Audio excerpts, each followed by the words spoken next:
ఈ పత్రికా సమావేశంలో పాల్గొన్న పిసిసి అధ్యక్షులు మిత్రులు మహేష్ కుమార్ గౌడ్ గారు, ఉప ముఖ్యమంత్రి వర్యులు మిత్రులు బట్టి విక్రమార్క గారు, సహచార మంత్రివర్గ సభ్యులు, నూతనంగా ఎన్నికైన జూబ్లీ హిల్స్ శాసనసభ్యులు యువమిత్రుడు నవీన్ యాదవ్ గారు, ఎన్నికల ప్రచారంలో పార్టీ బాధ్యతలు, ఈ గెలుపుకు ప్రధాన భూమిక పోషించిన పార్లమెంట్ సభ్యులు, శాసనమండలి సభ్యులు, శాసనసభ్యులు, వివిధ కార్పొరేషన్ల చైర్మన్లు, క్రియాశీలక కార్యకర్తలందరికీ మనస్ఫూర్తిగా అభినందనలు, కృతజ్ఞతలు తెలియజేస్తున్నాను. ఈ పత్రికా సమావేశం ద్వారా తెలంగాణ సమాజానికి,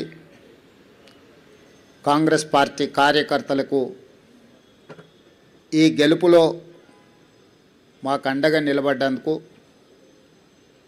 మనస్ఫూర్తిగా వారికి ధన్యవాదాలు తెలియజేస్తూ, ఈ గెలుపు మా బాధ్యతను మరింతగా పెంచింది.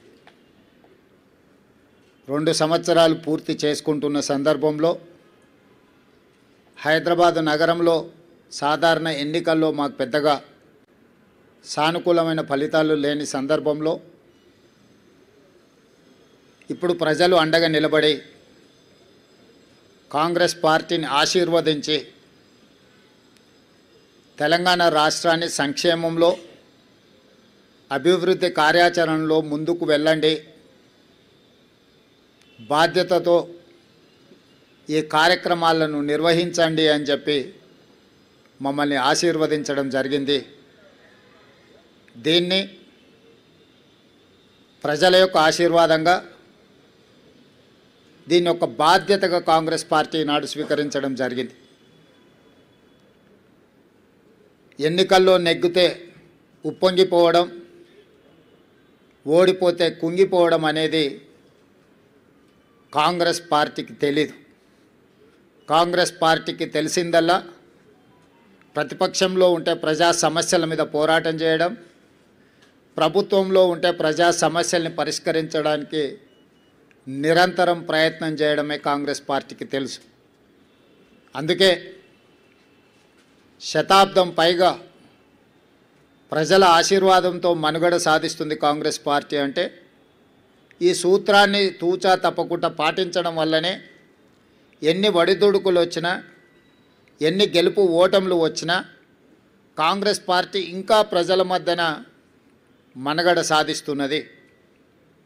అందుకే ఈనాడు జరిగిన జూబ్లీ హిల్స్ ఉప ఎన్నికల సరళిని మీరందరూ గమనించారు.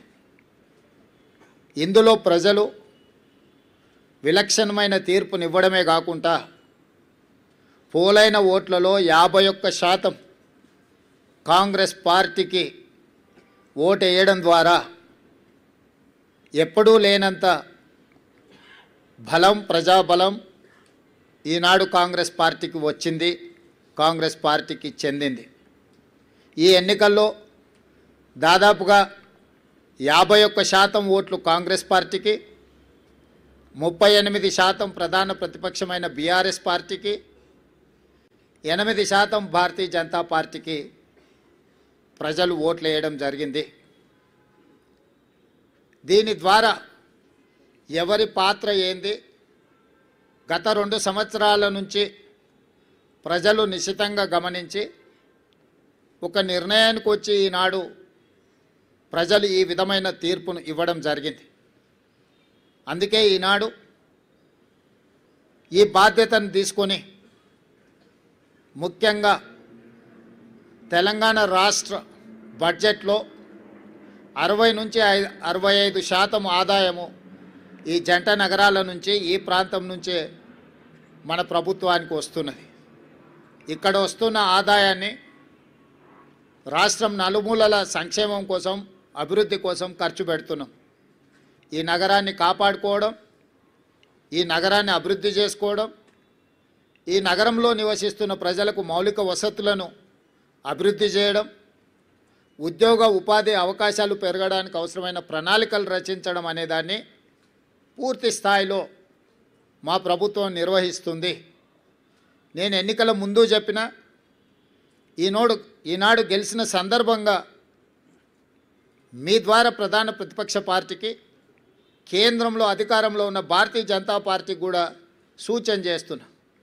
మన పాత్రలను, మన వ్యవహార శైలిని ప్రజలు నిశితంగా పరిశీలించి ఈనాడు ఒక నిర్ణయానికి వచ్చిండ్రు. ఈ నిర్ణయంలో ఎవరి పాత్ర, ఎవరి బాధ్యత ప్రజలు విస్పష్టంగా తీర్పునివ్వడం జరిగింది. ఈ తీర్పును బాధ్యతగా తీసుకొని ఈ నగర అభివృద్ధి కోసం అవసరమైన, ఈ నగరాన్ని మహానగరంగా విస్తరించి ప్రపంచ స్థాయి పెట్టుబడులను ఆకర్షించి వివిధ జిల్లాలు, వివిధ రాష్ట్రాలు, వివిధ దేశాల నుంచి వచ్చే పెట్టుబడులను ఆకర్షించడమే కాకుండా ఉద్యోగ ఉపాధి అవకాశాలకు విస్తరించే విధంగా నగరాన్ని అభివృద్ధి చేయాలనుకుంటున్నాం. అందుకే రీజనల్ రింగ్ రోడ్ కావచ్చు, రేడియల్ రోడ్స్ కావచ్చు, మూసీ నది ప్రక్షాళన కావచ్చు, మెట్రో విస్తరణ కావచ్చు, గోదావరి కృష్ణా నది జలాలు ఈ మహానగరానికి తాగునీటి అవసరాలను తీర్చడానికి అవసరమైన ప్రణాళికలు కావచ్చు, హైదరాబాదు నగరాన్ని పట్టి పీడిస్తున్న ట్రాఫిక్ సమస్య కావచ్చు, ఎలివేటెడ్ కారిడార్లు కావచ్చు, ఫ్లైఓవర్ బ్రిడ్జులు కావచ్చు, అండర్ పాస్లు కావచ్చు, రైల్వే ఓవర్ బ్రిడ్జులు, రైల్వే అండర్ బ్రిడ్జులు కావచ్చు, గల్లీలలో ముఖ్యంగా చెత్త ఒక ప్రధాన సమస్యగా మారింది. సిటీలో చెత్త ఎక్కడ పడితే అక్కడ దర్శనమిస్తున్నాయి. పారిశుద్ధ్య పనులలో సమస్యలను మేము పరిగణలోకి తీసుకుంటున్నాం.